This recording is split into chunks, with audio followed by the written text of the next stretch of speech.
अस्सलाम वालेकुम। किसी ने सवाल किया कि जुम्मा के दिन ईद आ जाए तो फिर नमाज जुम्मा का क्या हुक्म है। देखें, ईद जो है वो वाजिब के अंदर आती है, और जो नमाज जुम्मा है वो फ़र्ज़ ऐन है।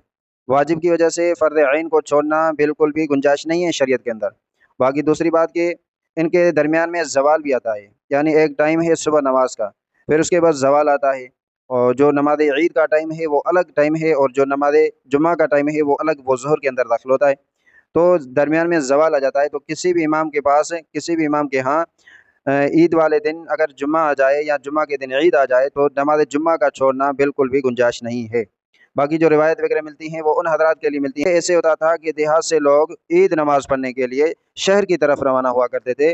फिर जो रिवायात वगैरह मिलती हैं तो ये उन अहबाब के लिए है कि अगर कोई दूर से आता है शहर की तरफ और वहाँ ईद की नमाज़ पढ़ता है, और ईद की नमाज़ पढ़ने के बाद वो जुम्मा की नमाज़ का इंतज़ार ना करे, मतलब जुम्मा वाले दिन ईद आ जाए तो वो जुम्मा की नमाज़ के लिए, नमाज़ जुम्मा के लिए ना बैठ जाए, बल्कि अपनी घर की तरफ रवाना हो जाए।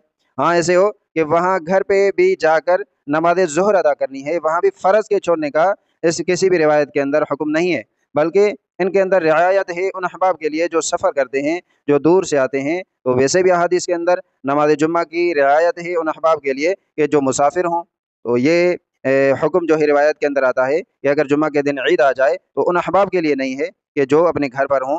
जैसे आजकल सहूलियात हैं, तो नमाज ईद जुम्मा के दिन आ जाए तो नमाज जुम्मा भी पढ़ेंगे और ईद की नमाज भी पढ़ेंगे।